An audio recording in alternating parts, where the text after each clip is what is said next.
So let's make this tasty breakfast sandwich right here. It's going to be so delicious.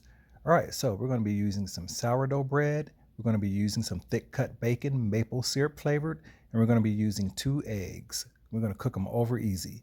And then we're also going to be doing this right here, cooking 3 pieces because I'm going to eat one and it's going to come out looking crispy, just like this.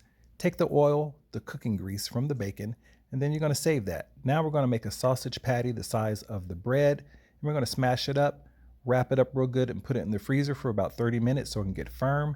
Then we're going to take it out the freezer and we're going to throw it in the skillet like this, and then we're going to cook it up and wait a few minutes, and guess what?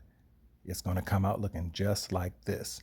All right, so we got the sausage done. Now it's time to toast the bread, and we're going to be using some grease from the bacon, and we're going to toast that bread up real good so it can get that bacon maple flavor. Delicious. Now we're going to take 2 eggs and we're going to cook them over easy, and then after that, we're going to make a sandwich.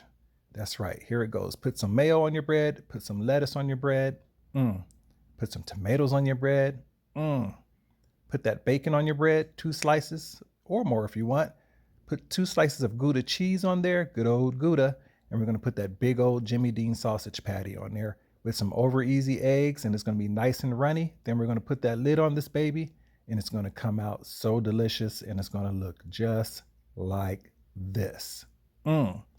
Isn't that a beautiful sandwich? Make sure you check out my other cooking channel called The Sandwich King. That's right. Subscribe and like. Now it's your turn. Go make one.